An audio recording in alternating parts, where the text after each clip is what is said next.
Bonsoir, nouvelle édition du 7-8 politique, une édition consacrée en grande partie à l'après-primaire de la droite et du centre. François Fillon a donc été désigné candidat à l'issue du scrutin qui s'est déroulé fin novembre et c'est une toute autre campagne qui débute. Comment va-t-il organiser ses troupes, son programme? Nous allons en parler avec nos invités. Ils sont 5 aujourd'hui. Alain Schmitz, le responsable de l'organisation de la primaire dans les Yvelines. Bonsoir. Bonsoir également à Carl Olive, conseiller départemental Les Républicains, maire de Poissy, ancien soutien d'Alain Juppé. Bonsoir. Bonsoir Wilfried. Philippe Bennassaya, maire Les Républicains de Bois d'Arcy. Bonsoir à vous. Vous étiez un soutien de Bruno Le Maire. Suzanne Blanc, bonsoir. Soutien dès le départ, je le précise, de François Fillon. Vous êtes également maire adjointe de Montigny, Le Bretonneux, Les Républicains. Et puis, bonsoir Flora Sabac, vous êtes la présidente des Jeunes Républicains du département des Yvelines, ancien soutien de Nicolas Sarkozy. Nous reviendrons aussi sur le reste de l'actualité politique dans le département des derniers jours, mais on va débuter par cette actualité. Nous enregistrons cette émission vendredi matin. Hier soir, vous l'avez suivi, j'imagine, cette annonce de François Hollande, son renoncement, il ne sera pas candidat pour un nouveau mandat. Et on va commencer par un tour de table et avoir votre sentiment sur ce renoncement de François Hollande. Carl Olive. On ne peut pas dire que ce soit une très grande surprise. La surprise, c'est cette annonce un tout petit peu prématurée, puisqu'il reste encore un peu plus de 6 mois de mandat et de ce quinquennat. Je crois qu'on est plus aujourd'hui dans la famille réunie de droite à se focaliser sur le projet plutôt que celui de nos adversaires. Après, je pense que l'histoire aussi passe. On voit ce qui s'est passé pendant la primaire avec l'élimination de Nicolas Sarkozy, l'élimination d'Alain Juppé. On est dans un espèce de nouvel élan et il faut impérativement écouter celles et ceux qui vont voter. La primaire de droite et du centre l'a parfaitement montré. Je pense que c'est un signal très fort qui est envoyé par les Français. Suzanne Blanc, ce départ de François Hollande, finalement, c'est la logique des choses? C'est pas forcément la logique des choses, mais... c'est inédit, tout de même. Oui, c'est inédit, c'est ce que j'allais dire. Voilà. Ça fait surtout un grand changement dans l'horizon politique, parce que du coup, aucun des anciens, entre guillemets, présidents ne seront présents. Voilà, et puis... il a sûrement mûrement réfléchi. Enfin, bon, ça, après, c'est son histoire. Mais effectivement, moi, je suis plus focalisée sur la suite et le désir de réussir et de faire triompher les couleurs de notre famille ici présente. Vous qui avez soutenu Nicolas Sarkozy, François Hollande n'ira pas non plus? Écoutez, je l'ai trouvé, moi, personnellement, même émouvant, François Hollande, hier. On avait peut-être la petite larmichette à l'œil. C'est peut-être une des seules décisions de son mandat qu'on pourra saluer unanimement. 8 Français sur 10 qui sont ce matin satisfaits de cette décision. Au moins 8 sur 10, ça fait 80%, c'est inédit. Philippe Bennassaya? Bon, pas touché par le discours. Non. En France, on aime bien les renoncements, on aime bien les regrets, on aime bien les discours pathétiques. On n'aime pas trop les success stories, j'ai l'impression, dans ce pays. Mais sinon, je me souviens simplement du slogan de François Hollande en 2012. Il voulait réenchanter la France. Et ça se termine dans une pagaille monumentale. Donc la page est tournée et nous, on est focalisés sur la victoire de François Fillon. Alain Schmitz. Cette victoire, malgré tout, de François Fillon, elle s'inscrit aussi dans la logique des choses. Après le quinquennat aussi, on imagine que le choix des Français a aussi été motivé par ce qui s'est passé pendant 5 ans. C'est certain. Moi, je pense que le départ de François Hollande était inéluctable. Il s'est appliqué à lui-même le constat d'échec que tout un chacun tenait sur la politique qu'il avait mise en œuvre depuis son élection. Donc voilà, dont acte, sans émotion particulière, et comme les uns et les autres, on se projette dans l'avenir, un avenir nettement plus serein depuis l'organisation des primaires. On va en parler justement à présent de cet avenir de la droite, du centre, à l'issue de cette primaire, ce scrutin qui s'est déroulé et qui a rassemblé à travers la France plus de 4 millions de Français. Vous contrôlerez le chiffre, mais c'est 166 000 dans le département. Exactement, voilà, oui, 166 tout à fait, 000 avec une marge de progression entre les deux tours. Entre les deux tours. Le scrutin qui s'est plutôt bien passé, on va y venir aussi, mais la question qui se pose, c'est ce rassemblement aujourd'hui. Est-ce que les choses vont dans ce sens? Et on va poser la question aux anciens soutiens des différents candidats. Philippe Bennassaya, vous avez soutenu Bruno Le Maire. Avec un peu de déception au résultat final. Oui, j'ai soutenu Bruno Le Maire d'abord parce qu'il m'a semblé que dans cette compétition, il fallait un peu avoir des têtes nouvelles. Son parcours m'a beaucoup plu, son programme également, son désir de renouveau. C'est pas facile de faire le renouveau dans notre famille politique. C'est jamais facile, que ce soit au niveau local ou au niveau national. Maintenant, dans une élection présidentielle, il ne suffit pas d'être le meilleur ou le bon élève. Il suffit aussi séduire. Et là, je crois que c'est là où le bas a blessé. C'est que dans une compétition aussi médiatique, la séduction est très importante et la proximité aussi. Il a manqué pas mal de choses dans cette élection, mais je crois que Bruno a pris date. Et ensuite, on verra comment ça se passera. Mais je suis très content d'avoir fait cette campagne et très content également aujourd'hui de soutenir François Fillon, qui a un vrai programme de droite. Sur les signes de rassemblement, aujourd'hui, justement, vous êtes satisfait de ce qui est Alors, annoncé? premièrement, d'abord, je suis très satisfait de l'organisation des primaires dans les Yvelines. Vraiment, ça a été quelque chose d'extraordinaire. Et félicitations, Alain. C'est vrai que ça s'est très très bien passé. Deuxièmement, je suis d'autant plus étonné par notre capacité, c'est un bien grand mot, mais étonné par notre capacité de rassemblement, que j'étais très peu favorable à une primaire ouverte. Je ne suis pas un grand fan de la primaire ouverte. Je pensais qu'il fallait peut-être faire une primaire fermée. Mais ça, on en reparlera peut-être une autre fois. Mais c'est vrai que, compte tenu de mes réticences, je suis très, très, très satisfait aujourd'hui de cette organisation et de cette capacité qu'on a de se rassembler. Sur cette question de primaire ouverte, justement, Flora Sabag, on a souvent entendu Nicolas Sarkozy dire qu'il n'y était pas forcément favorable, puisque ça pouvait amener aussi des électeurs et un vote anti-Nicolas Sarkozy. Justement, je pensais à Sarkozy. Écoutez, oui, c'est quelque chose qui fait débat. Après, si c'est une primaire fermée, ça ne s'appelle pas une primaire, c'est une consultation interne, j'ai envie de dire. Une primaire, c'était aussi justement pour qu'il y ait des sympathisants, pas forcément adhérents de notre mouvement, mais qui puissent donner leur avis sur le futur président de la République. Donc j'ai envie de dire, c'était compliqué de faire une primaire fermée en réalité. Les Américains le font. Quand on voit les Américains, ils font une primaire chez les démocrates, une primaire chez les républicains. On ne peut ça pas, se passe plutôt pas bien. réellement comparer aux États-Unis et en France. Pas forcément satisfait de leur candidat au final. Ça les regarde. Quel que soit le camp. Ça, c'est autre chose. Donc en tout cas, aujourd'hui, les signes qui ont été envoyés, en tout cas sur la victoire de François Fillon, votre regard, vous êtes pleinement engagé aux côtés de François Fillon? Tout à fait, on est complètement derrière François Fillon. Aujourd'hui, de toute manière, c'est un soutien qui est cohérent de par le programme de Nicolas Sarkozy. Donc c'est quelque chose qui coule de sens. Et au niveau des militants, on n'a pas de problème de ce point de vue-là. On est tous unis derrière François Fillon et on fait bloc, car on sait que c'est lui qui va porter nos idées au présidentiel. Carl Olive, même sentiment, vous qui avez soutenu Alain Juppé? Oui, je rejoins. Département qui était vraiment impliqué derrière Alain Juppé, d'ailleurs, je le précise, parce qu'il y avait plus de soutien parmi les élus vers Alain Juppé que vers François Fillon. Il y a quelque chose qui s'appelle les convictions. Je pense que c'est important de pouvoir s'engager sans attendre l'arrivée du tiercé pour donner leur des chevaux. Ça me paraît important. Et ici, autour de cette table, Wilfried, vous avez des gens qui sont pleins de convictions et qui sont pétris de convictions. Philippe a soutenu depuis le départ Bruno Le Maire, Flora a soutenu depuis le départ Nicolas Sarkozy, Suzanne, François Fillon et votre serviteur Alain Juppé. Je pense que c'est important. Puis après, il ne faut pas se tromper de combat. La primaire, Flora vient de le dire, c'était une compétition, ce n'était pas un combat. Et aujourd'hui, il faut une capacité de rassemblement qui, effectivement, ne s'apprend pas forcément dans le dictionnaire. Et la légitimité portée par les Français à l'endroit de François Fillon doit nous permettre, plus que jamais, de nous rassembler. Et à ce titre-là, moi, je voudrais aussi féliciter le président Alain Schmitt sur le département des Yvelines pour sa faculté à avoir organisé de main de maître cette organisation. C'est une première, parce que Philippe a raison, ce n'est pas un exercice naturel, on ne l'a jamais vu dans notre famille politique. Ce mouvement plutôt bonapartiste, il fallait s'approprier un candidat. Naturellement, il n'existait pas sur le papier, sur le terrain, les personnes ont montré. Maintenant, je pense qu'il charge à François Fillon et à toutes ses sensibilités différentes de pouvoir se retrouver. Et il y a encore du travail parce que ce n'est pas gagné. Moi, je pense notamment aux classes modestes, je pense notamment aux classes populaires qui, paradoxalement, se sont déplacées ce week-end. Elles ne l'avaient jamais fait. Et ça, c'est des gens avec lesquels il faudra compter. Comme d'ailleurs les 3 600 000 chômeurs qui peuvent faire basculer l'élection. Donc là, on vous entend, il y a une union, mais malgré tout, il va y avoir des discussions autour des différents programmes. Et là, ça aussi, on va y venir. Alain Schmitz, vous ne regrettez pas votre venue ce matin. Tout le monde salue le travail de l'organisation de la primaire. Merci à tous et à toutes. Cette primaire a été difficile à organiser ? Elle était difficile parce que c'était un exercice qui nous semblait être périlleux puisque nous ne l'avions jamais réalisé auparavant.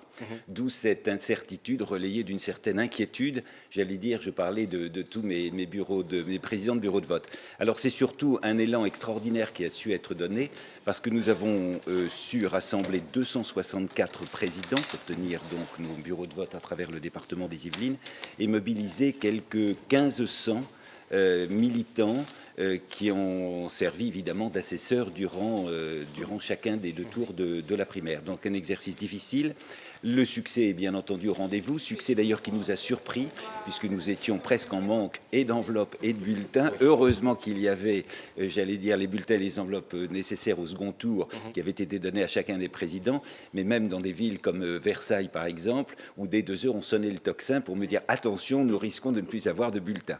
Donc il a a fallu venir au secours des présidents qui rencontraient, j'allais dire, un grand succès. Moi, ce qui m'a frappé, si vous voulez, dans cette affluence, c'est le stoïcisme, j'allais dire, de tous les participants qui n'ont pas hésité à attendre parfois près d'1h30 avant de pouvoir voter. Vous vous rappelez que le dimanche du premier tour, le climat était particulièrement mauvais, donc il faisait froid et il pleuvait.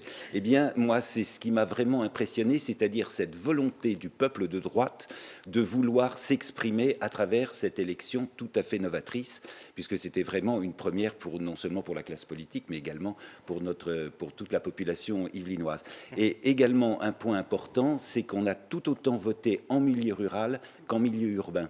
Je pense que c'est une spécificité également yvelinoise. La mobilisation a été très forte, mais je pense aussi qu'il y a eu un engagement extrêmement fort de tous les élus. Et dans le département comme dans le reste de la France, François Fillon est arrivé largement en tête. On va mettre de côté un peu cette primaire pour se projeter et parler de cette union, de cette nouvelle campagne qui va débuter. Il y a tout de même quelques voix un petit peu qui se font entendre, différentes. L'UDI, les jeunes UDI par exemple, ils sont un peu plus d'une centaine, les responsables de jeunes UDI à travers la France à soutenir aujourd'hui Emmanuel Macron. Je vous propose d'écouter l'un d'entre eux, c'est Marc Lerouge, c'est le responsable de la fédération Yvelines des jeunes UDI. Écoutez-le. Il y a eu des réactions très excessive à cette tribune, certains nous expliquant que nous avions décidé de quitter l'UDI. Moi, personnellement, j'ai pas décidé de quitter l'UDI, je suis très à l'aise dans ma famille politique. Aujourd'hui, les idées formulées par François Fillon, et il l'a répété encore ce matin, à dire qu'il ne bougerait pas sur ce programme, c'est ce qu'il a dit, et j'ai même envie de dire il a raison. Il a été élu pour faire un programme, donc il a entièrement raison. Maintenant, nous, par rapport aux idées, sur l'Europe, aujourd'hui, François Fillon est absolument inaudible, c'est un sujet qui ne l'intéresse pas. Sur l'écologie, ça ne l'intéresse pas. Sur les questions sociétales, ça l'intéresse, mais alors ça va pas du tout dans le sens où nous voulons aller. Et aujourd'hui, Emmanuel Macron fait des propositions. Ce que je note simplement, c'est que quand il a quitté le gouvernement, l'UDI et le président de l'UDI a dit que on avait vocation à parler avec Emmanuel Macron, qu'il était de centre-gauche, que nous étions du centre-droit, que nous avions vocation à lui parler et à faire bouger les lignes politiquement. Suzanne Blanc, votre réaction, vous qui soutenez François Fillon depuis le début, on a entendu ce responsable des jeunes UDI, qui est plutôt critique envers certains points du programme, par exemple, et qui appelle à soutenir Emmanuel Macron. Moi, ce que je retiens surtout, c'est que dès lundi, Jean-Christophe Lagarde a rencontré François Fillon. Je ne sais pas ce qu'ils se sont dit, mais quand on est jeune, c'est vrai qu'on est peut-être un peu moins, obéissant, discipliné. Peut-être qu'ils vont attendre quelques directives avant de se lancer à fond. Je peux comprendre aussi qu'il y ait des choses qui les heurtent peut-être ou qui ne les satisfont pas, mais voilà, il faut donner un petit peu de temps au temps et puis les choses devraient rentrer dans l'ordre sans pour autant que François Fillon revienne entièrement sur son programme. Il a été élu, malgré tout, sur un programme bien défini. On peut faire bouger quelques lignes, on ne peut pas tout faire bouger non plus. Sinon, ça n'aurait pas été la peine que tant de monde se donne le mal d'aller voter, comme le disait Alain, qu'à mon tour, je félicite avec toute l'amitié que je lui porte, parce que je ne l'avais pas encore fait. Un plébiscite. Et parce que c'est vrai qu'il a été un président tout à fait, tout à fait à l'écoute et tout à fait, respectueux du fait que, lui ne devait pas prendre position, ça a été le cas et c'était très bien. Donc, concernant ce programme, justement, est-ce que le programme va devoir un petit peu changer, évoluer pour justement peut-être récupérer ces voix qui commencent à s'éloigner, comme celle des jeunes UDI, d'une partie des jeunes UDI? Je ne partage pas forcément ce que vient de nous dire Suzanne sur un point, sur le fait que les jeunes ne voteraient pas forcément comme on souhaiterait qu'ils le fassent. Ce n'est pas exactement ce que Suzanne dit, mais c'est un petit peu le sentiment. Parce que je pense que justement ce week-end, et les 2 derniers week-ends, et ce qui vient de se passer au niveau de la gauche, c'est que justement les gens ne veulent surtout pas qu'on leur impose ce qu'ils aient effectivement à voter. On peut parler effectivement des sondages avant le premier tour notamment. Non, je pense qu'il faut quand même tenir compte de ce qui a été dit au niveau des centristes, parce que la vocation de François Fillon, donc de notre guide pour l'élection présidentielle, sera quand même d'entendre toutes ces sensibilités. Et les sensibilités des centristes font partie intégrante, à mon sens, de la réussite future du président Fillon. Si on ne tient pas compte de ces c'est ce que disait Alain sensibilités... Juppé pendant toute sa campagne, et ce que disait un petit peu moins François Fillon d'ailleurs. Donc Oui. aujourd'hui, les électeurs ont tranché. Les électeurs ont tranché, mais comme on le redit, hein, c'était une compétition, pas un combat. Le combat aujourd'hui, c'est d'aller gagner l'élection présidentielle. Vous savez, moi je viens du sport. Dans une équipe de football, vous n'avez pas forcément toutes les mêmes personnalités. En revanche, il n'y en a pas une qui tire contre son camp. L'objectif, c'est d'aller marquer un but de plus que l'adversaire. Et je pense qu'on est dans ce cadre-là. Et les sensibilités qu'on vient d'entendre, comme celles des jeunes, comme encore une fois les classes populaires qui votent beaucoup, il va falloir les entendre. Et si c'était le cas, alors moi je ne me fais aucun souci. S'il y avait un clivage qui était fait à ce niveau-là, ce que je ne crois pas, pour ça on en reparlera peut-être tout à l'heure, mais des gens comme le président Gérard Larcher sont pour moi des gens idéaux pour avoir la capacité à nous rassembler, à mettre de l'huile dans les rouages avec la rondeur. Un bon Premier ministre. Ah, moi, moi, je vous C'est ce que l'écris. vous avez déclaré quelques heures après la victoire. Je vous l'écris aujourd'hui, moi. Flora Sabac, votre sentiment sur ces jeunes UDI qui sont tentés, et plus que tentés, à soutenir Emmanuel Macron, par exemple? J'ai cru comprendre que c'était pour le moment des initiatives locales et qu'il n'y avait aucune directive de la part du Bureau national. Donc à voir s'ils ne se retrouvent pas dans le programme de François Fillon. Soit. Après, j'ai envie de dire, nous, on va rester sur nos positions. On n'a pas l'intention de changer parce que les jeunes UDI vont soutenir Emmanuel Macron. Et après, la compétition se fera sur les idées. Mais j'ai envie de dire, pour l'instant, et on a en plus des alliances avec l'UDI au niveau national et au niveau des investitures. Donc pour le moment, j'ai envie de dire, pas besoin d'accorder plus de crédit que cela. Il y a un autre candidat, néanmoins, dont on n'a pas parlé au centre, c'est François Bayrou, qui pourrait éventuellement gêner ou non la droite pour la suite. Alors, je voudrais revenir sur l'UDI. Après, on parlait des jeunes UDI, mais Chantal Jouanneau, le soir même de l'élection, aussi a dit qu'elle souhaitait quand même quelques ajustements. Il y a un mois... C'est une grande et belle famille, Suzanne Blanc. Il y a un mois, tout le monde disait François Fillon, c'était le candidat de la tolérance, avec un bouquin, un livre faire, je crois, un programme extrêmement sérieux, fantastique, très bon candidat quand il était à 8% ou 10%.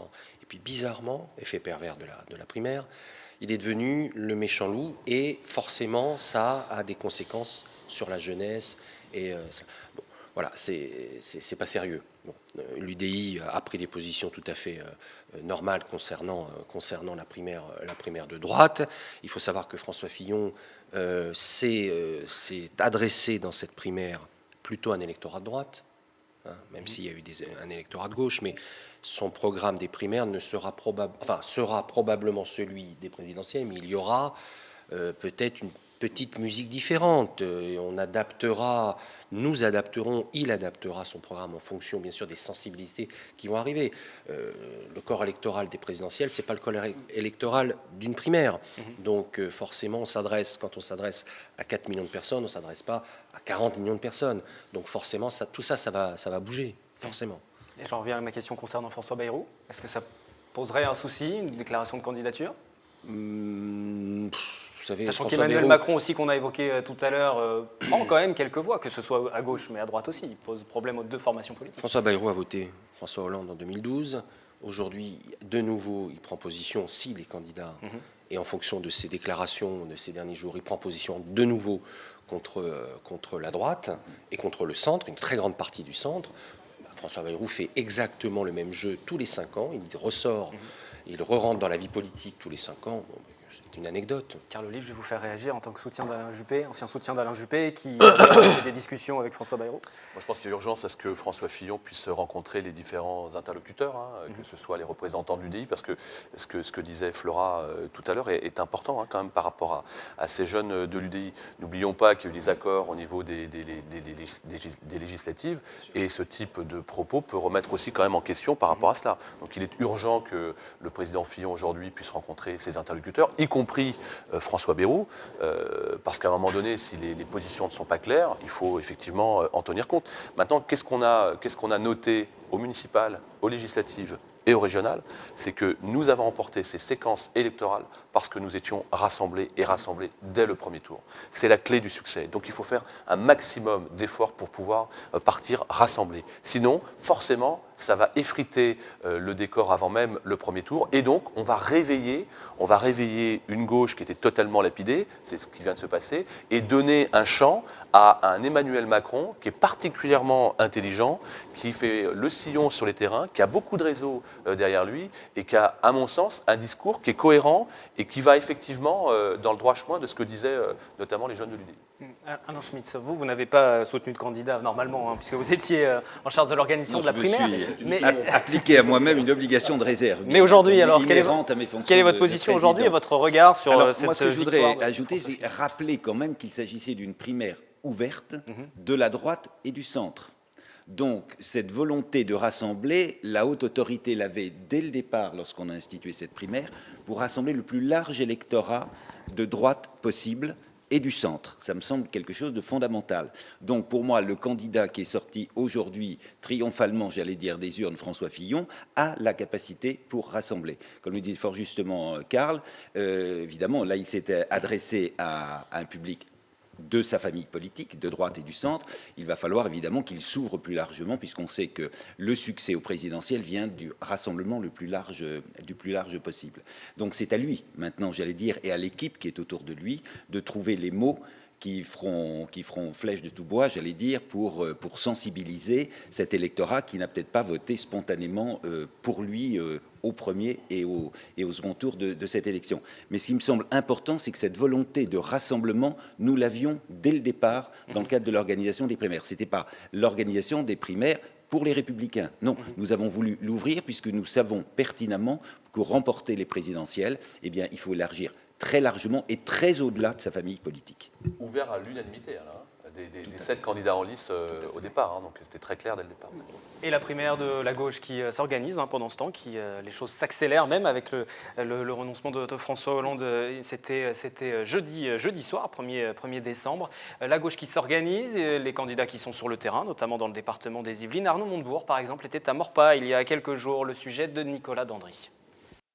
Libérer la volonté d'entreprendre des Français, c'est le message martelé par Arnaud Montebourg lors de sa visite à Maurepas. Pour cette rencontre, le candidat à la primaire de la gauche a choisi une salle de sport ouverte il y a 4 ans par Yann Lamotte. Cet entrepreneur a connu des difficultés pour monter son entreprise, tout comme Samy Djoula, fondateur d'une start-up dans le domaine médical. Quand il parle d'avoir des actions auprès des banques, de façon à ce que les banques soient enfin au service du peuple, enfin, au service des entrepreneurs, je dis oui, bien sûr. Aujourd'hui, comme je l'expliquais, j'ai besoin de 2 000 € pour réparer mon chauffage, alors que mes comptes vont bien, que je peux... voilà, la banque ne veut pas me les prêter. Alors que c'est son job aujourd'hui, la banque, de prêter de l'argent. Prêter de l'argent quand on en a, ça n'a pas de sens. Aujourd'hui, on est asphyxié parce qu'il n'y a aucune banque qui prend un risque. Alors c'est le métier d'une banque, de prendre un risque à un moment donné quand on a un projet.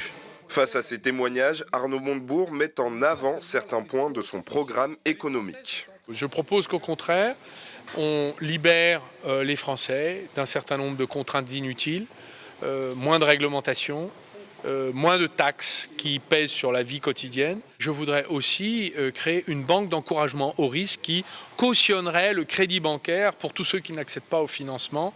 Sous la signature de l'État, ça permettrait de débloquer le système bancaire. Les scrutins de la primaire de la gauche se dérouleront le 22 et 29 janvier 2017.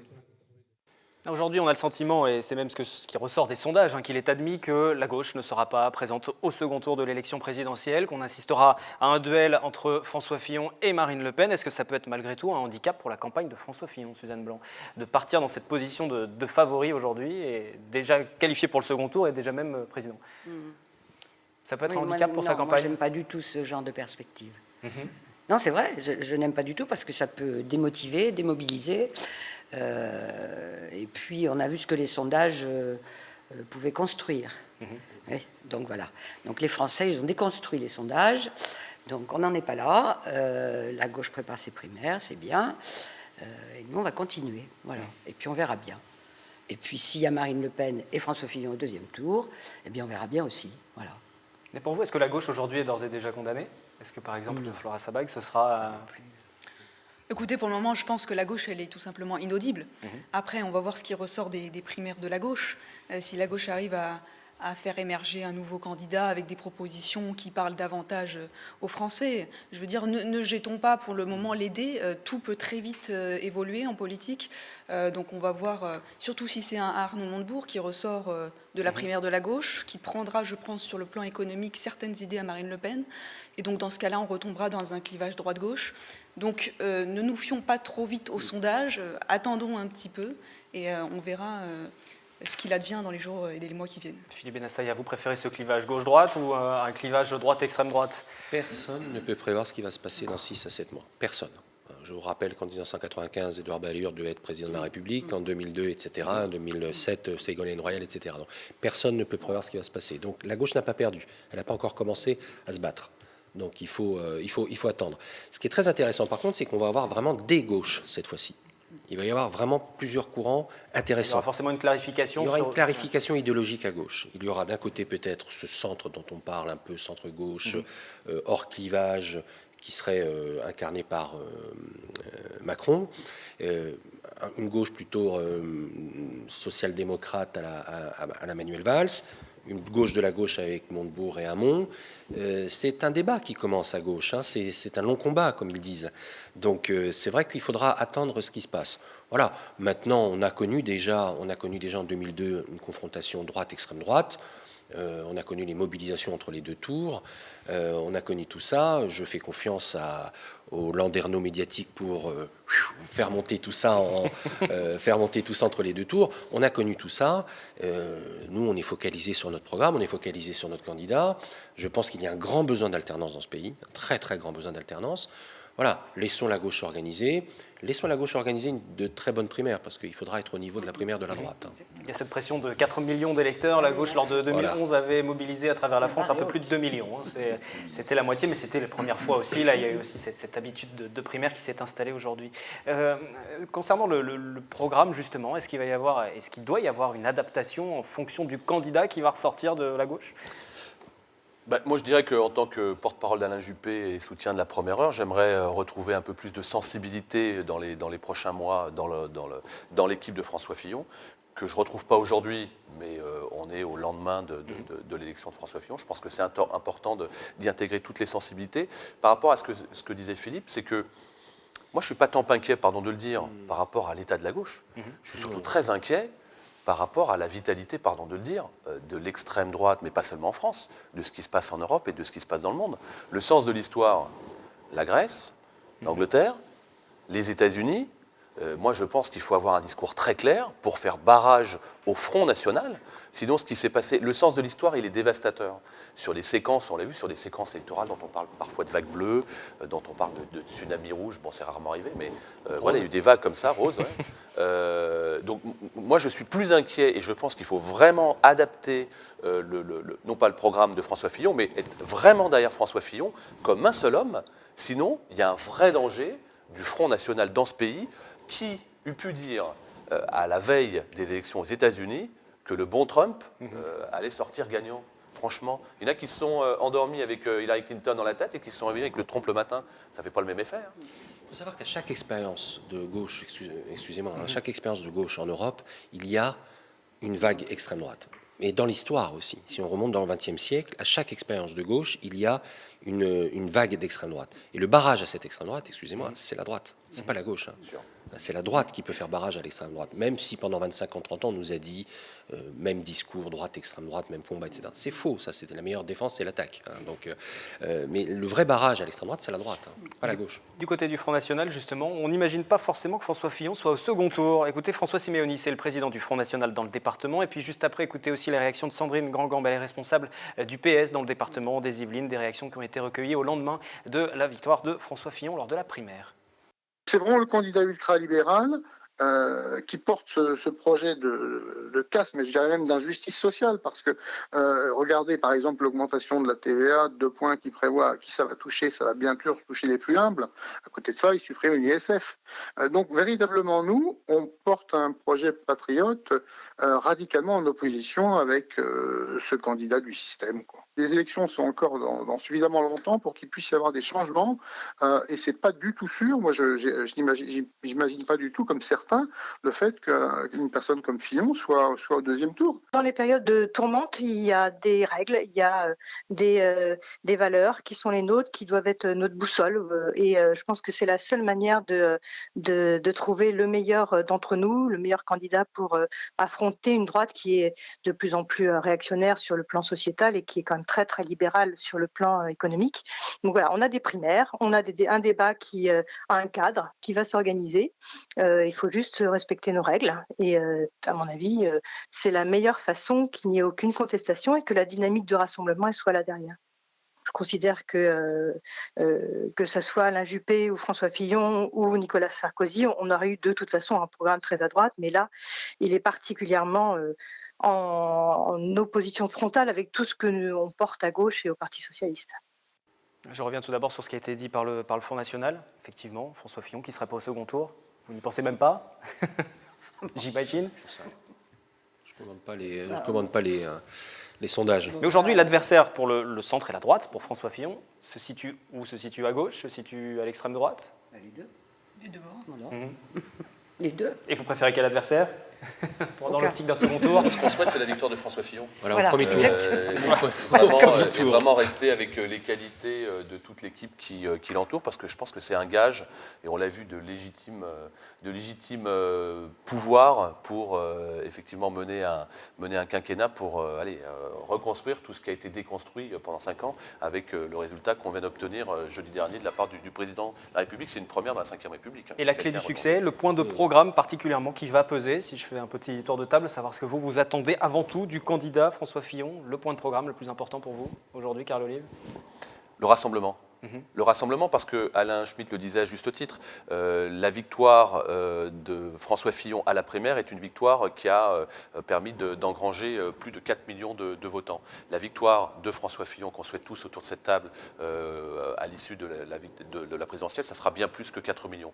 Donc des gens qui n'ont pas forcément ni l'habitude d'aller voter, ni qui parfois ne votent pas forcément à droite. Là, ils vont voter pour un candidat qui leur ressemblera, et ce candidat doit être le candidat de la France, multicolore, multifacette, avec un programme engagé. Et justement, sur le point de programme, peut-être, c'est ça que j'entendais par aujourd'hui. Quel est le point de programme le plus important? Ça va porter sur l'éducation, sur la sécurité. On a entendu François Hollande, lorsqu'il a fait sa déclaration de non-candidature, dire qu'il y avait aujourd'hui une situation dramatique pour le pays avec cette menace terroriste et qu'il voulait aussi pouvoir exercer jusqu'au bout son mandat et se consacrer aussi à ça. Donc ça va se jouer sur quoi cette Pour moi, le point de programme, c'est la République.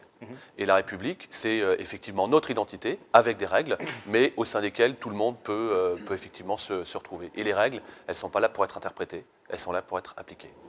Le point de programme, Suzanne Blanc, qu'est-ce qui vous semble le plus important aujourd'hui?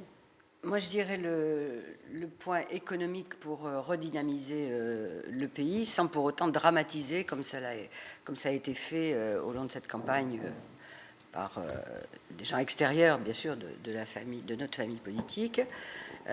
Donc ça, par contre, il va falloir être très pédagogue par rapport à tout ça, bien expliquer qu'on n'est pas dans un mélodrame, on est là pour remettre le pays en marche, faire que nos enfants aient un bel avenir, c'est surtout ça, parce que là, c'est vrai qu'il y a une morosité telle que... Voilà, donc on a suscité tellement d'espoir. Et puis, il y a aussi, oui, la question de l'éducation, qui est extrêmement importante, extrêmement importante. C'est le secteur dont je suis en charge à Montigny depuis des années. Et vraiment, c'est parce que c'est depuis des années que je peux voir avec le recul ce qui se passe et ce qui ne va plus. Et nos enseignants n'en peuvent plus. Ce n'est pas une question de nombre d'enseignants. C'est une question de malheureusement, ces enfants et ces familles qui partent à volo, ces familles qui n'éduquent plus leurs enfants, cette violence qui règne, y compris chez les tout-petits. Et donc ça, il faut que ça cesse. Et là, effectivement, il y a un vrai défi à relever. Un vrai défi à relever. Et ce n'est pas en créant des postes, c'est autre chose. Il faut remettre là les choses vraiment à plat. Flora Sabag. L'économique, bien sûr, mais je dirais aussi le sociétal. Trop souvent, on a reproché à la droite d'avoir une vision uniquement gestionnaire de la politique. Et je pense que la politique, c'est aussi avoir une vision d'avenir sur le projet de société qu'on veut amener. Mais je dirais surtout la jeunesse. Quel projet pour la jeunesse? Parce que François Hollande avait promis de réenchanter la France, d'amener un avenir meilleur à la jeunesse. Et aujourd'hui, la jeunesse est complètement désemparée. Et la jeunesse a été l'oubliée de ce quinquennat. Et j'espère que François Fillon va réussir ce grand enjeu qu'est la jeunesse. Et aujourd'hui, on sait qu'un candidat qui a la jeunesse avec lui, c'est un candidat qui gagne les élections. Philippe Bennassaya. François Hollande aura laissé la France dans un état catastrophique. Une France divisée, une France abîmée, cassée, en panne économiquement. Tout est à refaire. Tout est à refaire. Le discours du Bourget est très très loin. Mon ennemi, c'est la finance. Le réenchantement de la France. Enfin, tout ça, c'est des mots de campagne. La France est totalement à l'arrêt. Donc il appartient à notre candidat, François Fillon, non seulement de relancer la machine économiquement, de lutter contre le chômage. Je rappelle qu'à mon avis, l'un des facteurs d'abandon, de renoncement de François Hollande, c'est qu'il n'a pas réussi à inverser la courbe du chômage. Donc je pense que ça, c'est le premier point. Et le deuxième point, et là je suis d'accord avec Karl, je pense qu'il faut rassembler les Français.